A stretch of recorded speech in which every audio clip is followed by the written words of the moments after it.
You're listening to the Comic Crusaders podcast. I am your host, Al Mega, CEO of Comic Crusaders and Undercover Capes. In this show, I'm sitting down with creators from all walks of life to talk about inspiration, process, the lessons they've learned, and a whole lot more.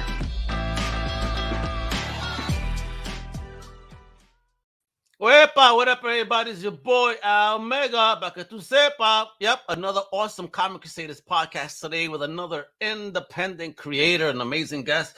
This person is the writer-creator of Wikid Publishing's MacKinnon Chronicles, independent comic called Spiritus. He is also one of the three founders of a shared comic book universe called the Mythoverse, all right, with his comic book series, Mythics. I'm very happy to introduce the one and only Matt Trinh. What's going on, kiddo? How you doing? I am doing good. It's a pleasure to be here. Yeah, man. Thank you for coming on, brother, and talking some of the greatness of what you're doing with the Mythoverse, talking about your stuff with Wikid, and just talking about the journey and sharing, man. So thank you taking that time. So let's do it, Matt. Where you from, kiddo? I am from Michigan. You can tell. You can tell whenever I add the odd S to words. Why is that a Michigan thing? I don't know. It's just something that it just gets picked up as you grow up. Such as whenever you say you're going to Meijer, everyone says I'm going to Myers. Okay. Hey, what's Meijer? It's a grocery store. It's a lot like Walmart, except that it's a lot less expensive. Expensive, and it's not out everywhere. Okay, gotcha. Some local stuff to you guys. So you got some goodies, huh? I got to check out Michigan. So you've been there all your life? Have you ever moved out of Michigan, or you like ingrained in the Michigan culture? I'm pretty ingrained in Michigan culture. I have cousins who have tried to move out of the state, and then they gravitate back here, so... It's like a magnet, huh? Won't let you get too far. Yeah, and it's got pretty nice weather. So how's the comic book community there as a kid growing up? How was that? Or were you even into comics as a kid? It was mostly from the spinner racks at bookstores like All in Books, B. Dalton's, and 7-Eleven, if kids can believe it these days. Really? You had spinner racks? I'm jealous, man. I want to buy a spinner rack just to have it in my garage. You know what I mean? Just want one. Yeah. So what did you gravitate towards first, when you were a kid? What was your flavor? DC, Marvel, character, what? Well, when I was a kid, I was into Star Trek, so I gravitated towards the Star Trek comics, which was DC at the time. Do you still have them? Unfortunately, no. They were lost in a flood. Oh, I was about to say, the Scotty beamed them up like, hell no. No more. Nice. Some of them he can have. Too funny. But I never really read Star Trek comics, so I'm not too familiar with that side of it. I was always like I said, a barbarian fan, a big fan of the killers and comics. It's just me. So, all right. So, you're doing Star Trek stuff, right? When did you find your tribe, if you will? Did you find the tribe, if at all? Well, it wasn't until much later in life when I ventured out towards the social media web. And it was only about 4 years ago when I started interacting with the other two creators that would become my co-founders in the Mythoverse. Oh, nice, brother. Like that. How did that conversation get even struck up then? How did you start navigating all that? And did you do this with the purposeful intent of creating a brand? Well, we did initially do it as such. One of our fellow creators, Cody, who works on the Jack Irons comics, he kept on getting banned or suspended for having too many DMs, because he's one of those really friendly guys who just talks in groups, and Twitter doesn't like that apparently. Oh, they don't want to be a talker, huh? No. So co-founder Dan Sakharov created a Slack group for anyone who wants to talk. And so it was me, him, this guy, our other co-founder, Brett McGowan, and Cody, who ironically barely used the Slack, but as well as our friend Tank. And we started talking more and more about our comics and realized that, hey, we've got comics that could be put into the same universe. So it was, in a way, kind of like how Marvel and DC kind of gravitated towards their comics being in a shared universe. Okay. Yeah, I like that, man. So explain to me about on the before we get into your side of the business, which is the Mythoverse, but explain to me a little bit about Wikid Publishing, the sci-fi series you got there, the MacKinnon Chronicles. What's that all about? It was the first series that I was actively advertising at the time. I thought for a while that was going to be the first crowdfunder that I did for a comic until the Mythoverse came up.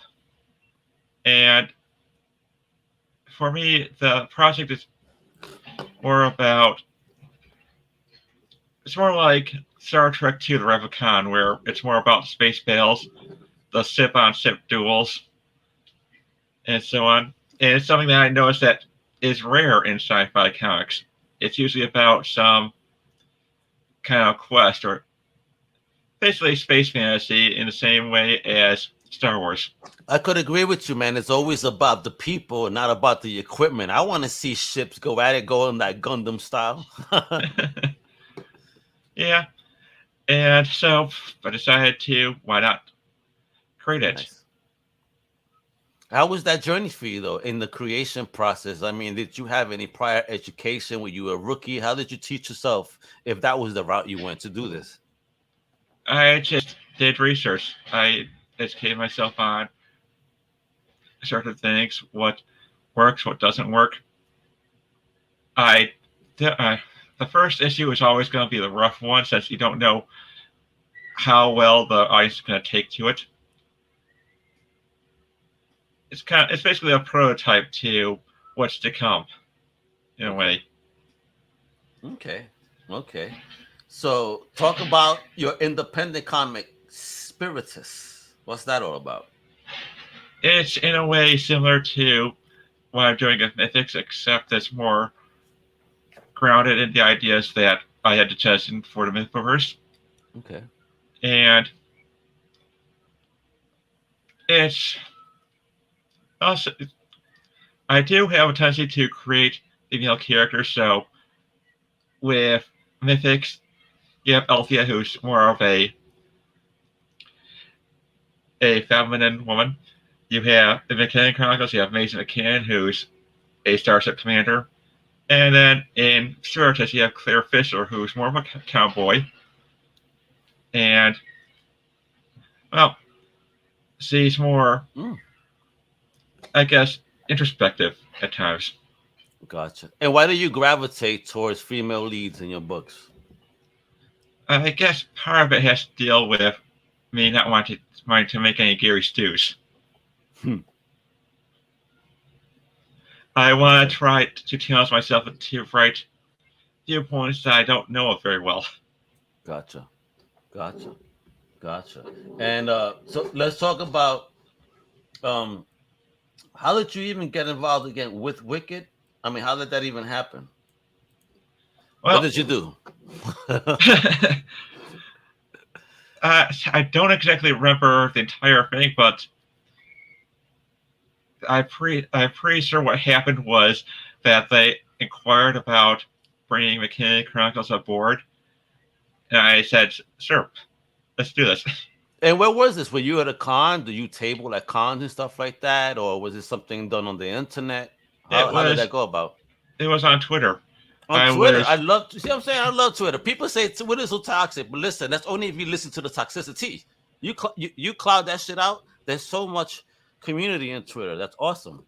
No, absolutely. And I noticed that a lot of my more successful tweets are more about jokes than anything else, such as, let's say, George R. R. Martin said something about J.R. Tolkien. And you just throw out there how Tolkien was able to complete the story, unlike Martin.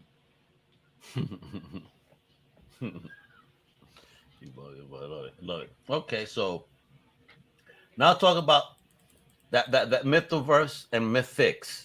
So, what is Mythics, and how does this tie in to the universe or that shared universe that you're creating with the rest of your homies?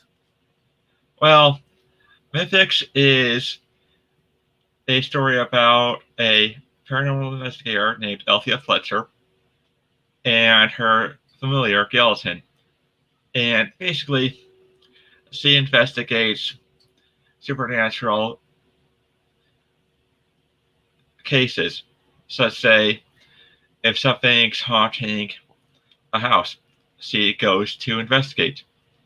And she's part of a group called the Mythic Order that is an underground society very similar to fellow series Adobe Kroger's Order of the Carolingian Cross. But they live in a society where magic is outlawed. And so, since Althea has the ability to do magic, she has to figure out how to handle these cases by her wits. In a way, I have to say that it's more of a Sherlock Holmes meets folklore. Okay. Ooh, interesting. So, where did you get all this inspiration from? Was it a dream? Did you read something? Did you watch something? Well, I know it's probably going to be very controversial to say, but I got inspired by Warren Ellis's Injection series. Oh, okay. Where I read about the British cunning folk, and I thought, that sounds very interesting. What if I were to extrapolate more on the cunning folk side of things rather than the science fiction side of things? So I wrote a full script within about an hour or so. In an hour, you wrote a script? Get out of here! You got that inspired, bro? Yeah, and it wasn't that good. It has nothing to do with Mythics as it is now. Gotcha. That's too funny. I just could picture you though. You saw that shit. You just picked up a pen and paper. Like, oh shit! Wait a minute. I have an idea, bro. This is great. Love it. Yeah. Well, apparently, the 9/11 issue of Spider-Man was written within 45 minutes. So sometimes you can get into that kind of mindset. That zone. Yep. Nice, brother. Nice. I love it. So, even before you started doing all this, again, you had no formal training, you said, and everything is you educating yourself, honestly. And did you have any support from the family or friends that are they appreciative of what you're doing, understand what you're doing? Because again, it's all cultural things sometimes. Sometimes parents don't understand, if you will, to quote Will Smith. Well, my parents have been very understanding. They've actually donated to all the campaigns I've done. Oh, that's awesome. Yeah. Well, of course, man. Great. You know what? That even that small gesture does go a long way, because you always want your family to be at least supportive, even if they don't appreciate it, but at least supportive of what you do. I think, in my opinion. Oh, absolutely. I love it. So, talk about the future. I mean, what else are we getting? When are we getting the next Mythics comic? How often does this comic come out? Explain, Matt. Well, unfortunately, we don't make tens of thousands of dollars on these campaigns, because if we did, I'd already be on issue 4. Okay, so what issue are we on right now?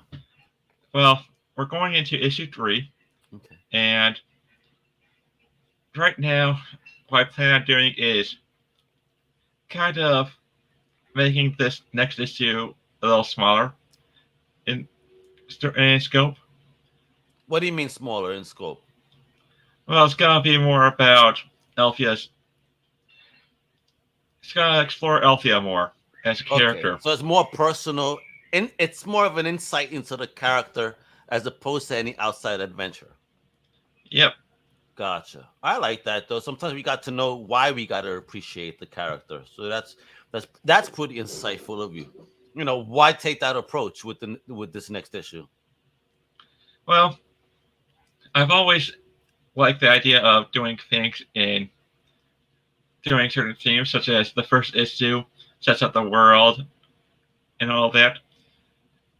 It's although it's not it wasn't perfect, you can see the elements of world building in there. And then I continued that on with the second issue, where there's more of a world building aspect and a little bit of character building. Mm-hmm. And this third issue is going to be pure character growth. I love it. That's exactly what I love about comics for a minute. At least when I was growing up, where we will see the character growth, we see the character's age, right? Yeah. And then all of a sudden, the big two decided, you know what? Let's keep rebooting every 5 years, which sucks. Are you ever going to do that to your characters, or will your characters age in like in a real time, and then see further people take over those mantles? Is that your idea? Well, what's popping here? I'm curious. Well, there's not gonna if there's gonna be a reboot of titles, they're not gonna be the same characters. Okay. It's something that I really don't like about superhero comics, in that everything is rebooted. There's no real stakes, and if something happens to a character, well, oh well, they'll be brought back to life in maybe a few years or so, like with the death of Wolverine. Oh yeah, right. But I mean, they try to hold it down for almost like 2 years, right? Was it about 2-3 years? Yeah, kind of held down the death that we didn't see him, but there were still elements of him. yeah, and then there's Jean Grey, who they brought back. Yeah, but I mean, but look at the greatest comeback of all. What was it? Gwen Stacy that turned to Spider Gwen. And next thing you know, I mean, a character that was made to be killed comes back and kind of dominates and murders. Was one of the highest selling comics at Marvel. You know, when that shit debuted, and now thankfully. Back to indie, where Todd McFarlane has crushed those numbers, for that specific book with Gunslinger Spawn. Love it. Yeah, I love it when indie knocks out the big two. I just love it. Oh yeah, I think we're heading into a new age where indie comics are going to be more and more appreciated rather than denigrated. And then I hope we stop calling them indie comics and just call them awesome comics, right? Yeah, just comics. Yeah. Get away from the word these separatist words of big two, premier, indie. Just call them for what they are. Awesome comic books. I don't mind putting Mythics right next to a preview of a Marvel book. Why not? You guys work just as hard and put out just as much of a quality book, right? Yeah, although after that Marvel documentary with Dan Slott, I have to wonder. You're killing me, bro. You're a big Dan Slott fan, bro? He's okay. But me, his greatest story, my opinion, was when he did that whole the Doc Ock Spider-Man. I mean, that whole story was actually pretty effing cool. At least the lead up to, and then kind of going into that whole Superior joint, that was cool. But then after that, again, I didn't appreciate no more. But that's just me. Well, you can only handle so much of the character abuse that happened at the time, such as Peter Parker going to become a billionaire and then losing it all. Yeah. And then just sleeping on his girlfriend's couch. That's the story of most New York dudes, bro. You know what I mean? Shit. We blow the money quick, son. Then next thing you know, we're sleeping on couches, bro. It's our own stupidity sometimes. Yeah, though. I'd like to think that Peter Parker is a little smarter than that. We would have wanted him to, but he's still a New Yorker, a male, doing his thing. He's one of us. It's just I could understand. Like, blow it all. Blow it all, goddamn it. No. But what would you do? Like right now I'm hearing that there's this like ultimate jackpot like 500 million, yo, half a billion, son, up for decks on a lottery. If you were to win that lottery, honestly, would you continue making comics? Absolutely. And well, all right. So, would you invest? And if so, how would you invest in your own company with the bread? Well, I'd have to say I'd invest by bringing in artists, helping out artists with finding writers to work with within the Mythiverse, throw stuff out there, new series out there, just to see where they hit the mark. Okay. For me, I think that I did an estimate of how much it'd take for me to finish up Mythics as a comic series, Uh-huh. and it's probably gonna be less than 100,000. So that is more than enough to complete Mythics and help invest in growing the company. So how far in stories is Mythic gonna go? Is it an endless story, or does it have an infinite end, definitive end, if you will? Sorry. At this point, it's slated to be 25 issues, Okay. Oh, nice. but Okay. yeah, but I'm just wherever the cards may hold, wherever the cards may hold. Gotcha. So you're playing it by ear to see how people accept the character within the mythos. Nice. Yeah. Okay. So let me ask you here, Matt. In this journey of yours that you've undertaken to be a creator, you're building a universe. You're working with publishers. You're creating teams, right? What's one of the biggest lessons you've learned in the journey that you hope that people could learn from? Well, if it's anything, don't give too many chances to bad actors because sometimes they'll cause drama within the group. And we've unfortunately had those. And, well, you're always going to have some people who are going to be toxic within the group. So, Don't accept toxicity at any point. That's what I yeah, say. You get yeah, rid of that shit immediately. Cut it out like a goddamn cancer, bro. Unless only surround yourself with good and positive energy. I hate when people tell me, "Oh, but sometimes you gotta talk about the negative shit." No, I don't. Why do I want to spew bad energy and fuck up my own juju, if you will? You know what I mean? yeah, Nah, bro. Ain't no point in that, bro. Talk about what you love. Talk about what you enjoy. Celebrate with people that love what they do, like yourself. And that's that. For me, simple. Nothing else. I don't want to talk shit about bad stuff. What's the point? And if I don't like something, I could share my personal. That's very key. My personal opinion, as Al. Nah, that's Comic Crew. And if you don't like it, that's fine. Then you have a beef with me. But I'm not really gonna share that shit.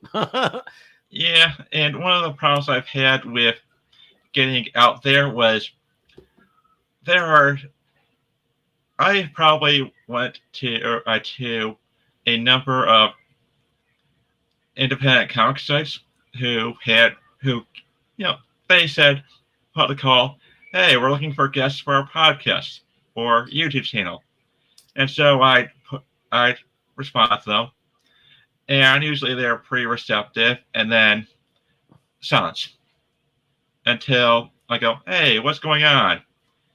One site in particular just said, oh, well, we just want an interview for our website.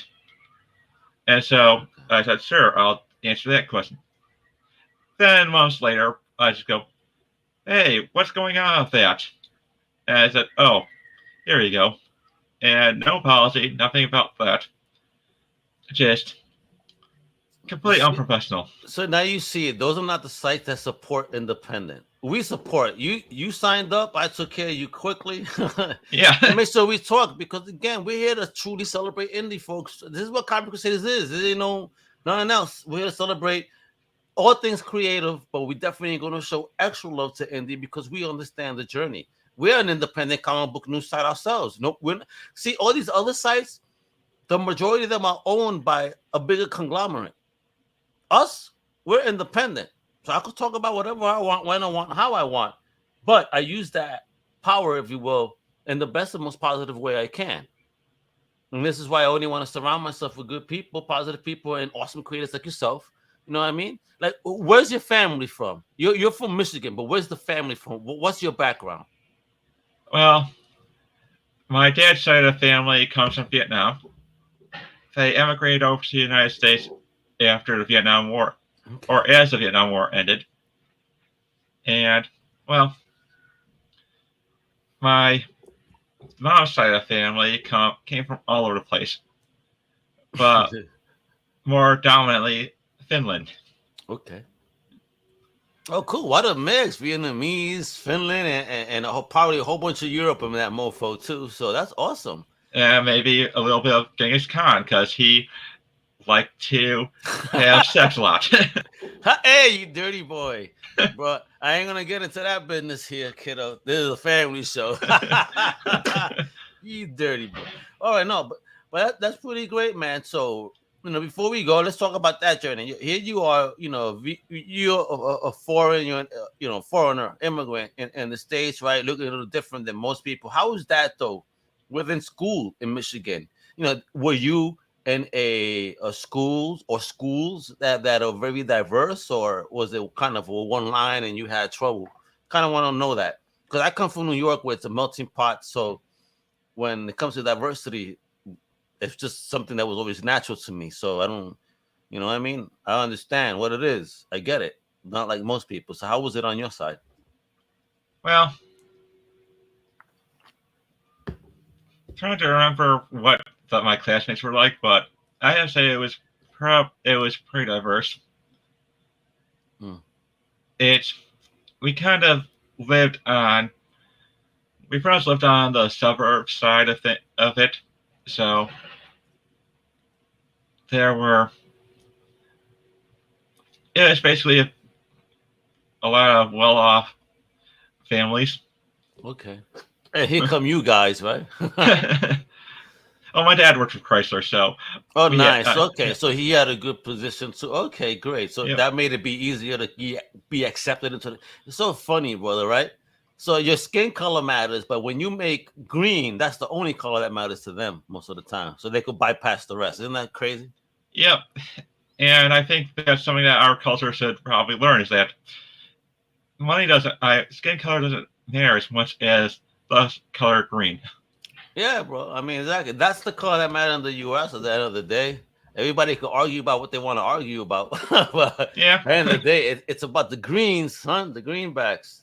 Yeah, you don't hear about people bragging about how a movie did with story.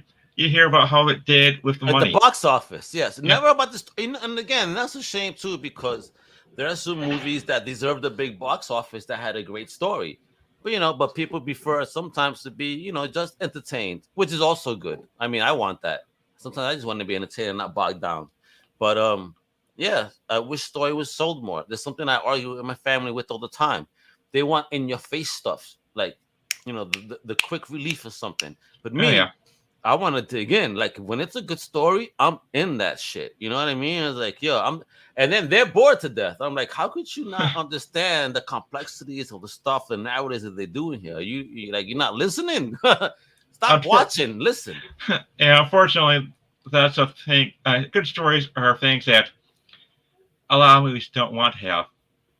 Yep. And everybody wants a goddamn reboot. That's what everybody wants, a goddamn reboot. I'm tired of it. Make new shit, people. Like when I saw the other day that they announced that they want to make a Lost Boys reboot.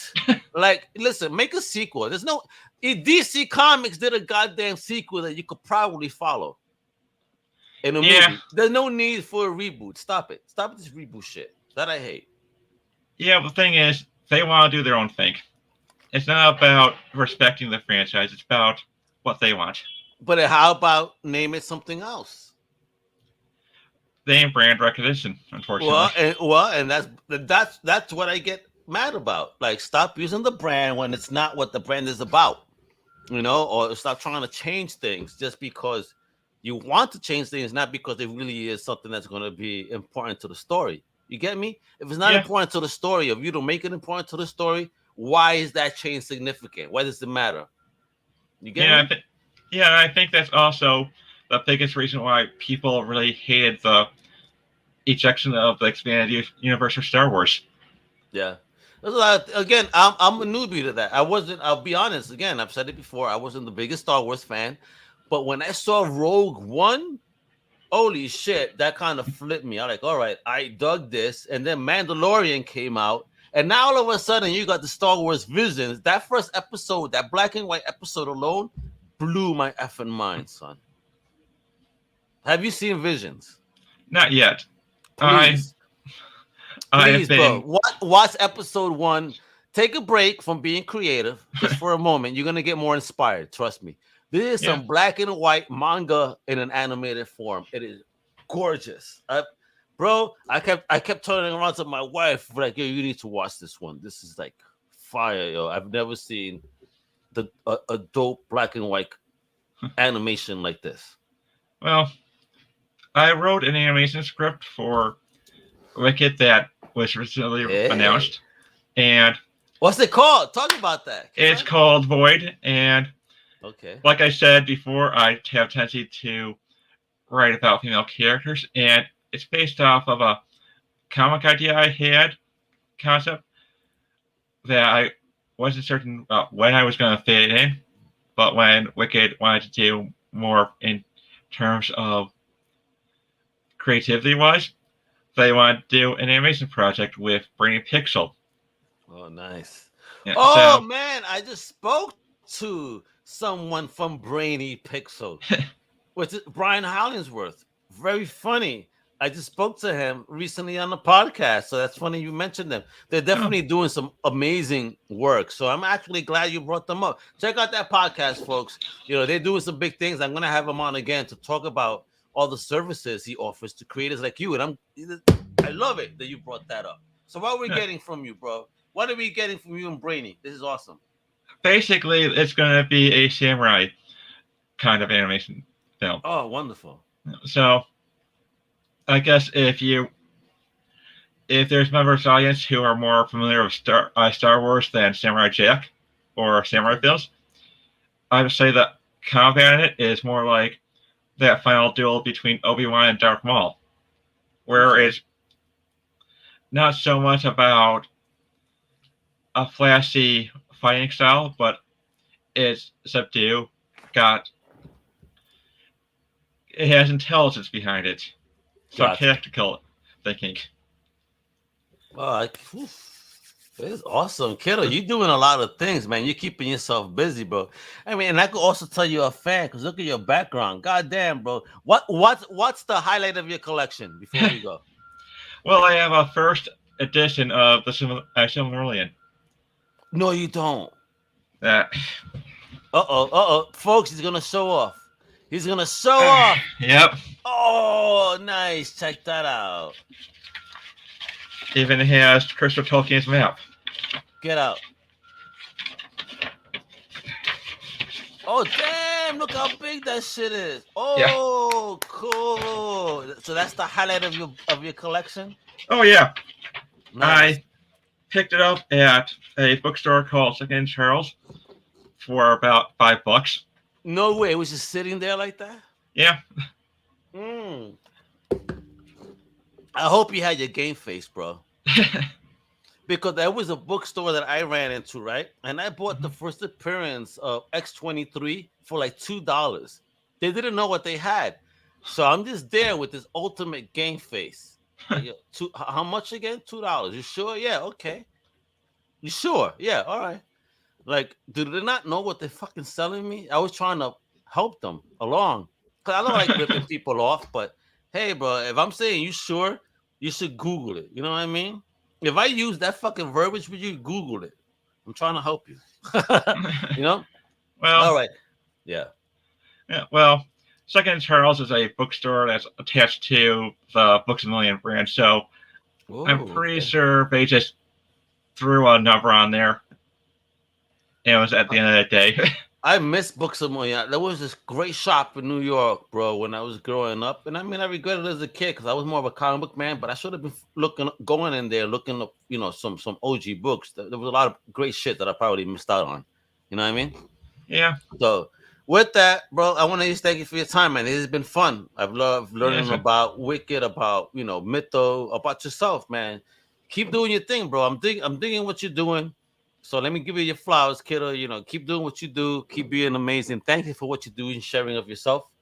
Not many people are willing to do that in the world, and the fact that you do it already puts you a step above most, in regards to success. To believe that, so that's good shit, brother. You keep doing what you do. I appreciate it, and I'm sure everyone else does. So just to tell everybody again, right? It's to follow you. They go to Matt Trinh, Mythoverse, Wikid Publishing, and this is across all social media, correct? Yes, it is. And then, of course, you can also visit the websites at mythocomics.com and wikidpublishing.net. Take out a look. Anything else that we missed, kiddo? No, I think we got it. Excellent. And follow them on YouTube. Epa, subscribe. They got a lot of epic videos, and they're going to be doing some awesome stuff on that bad boy, too. So with that, Matt, thank you again. I'm Al Mega. I also tells you what to do, with the exception of visit our comic book shop, comiccrusaders.shop, and our swag store. All right, we're the latest and greatest on Comic Crusader swag at comiccrusaders.us. And please, if you're listening on Apple or Spotify, give us a review. Show us some love, man. Tell folks how much you love the Comic Crusaders podcast. Thank you again, everybody. Hasta la próxima. What's up? Later. Thank you for listening to the Comic Crusaders podcast. If you like the content, please subscribe and turn on notifications. Also, please visit comiccrusaders.com and our extended podcast family over at undercovercapes.com. And also make sure to download the Comic Crusaders app on the Google Play Store today.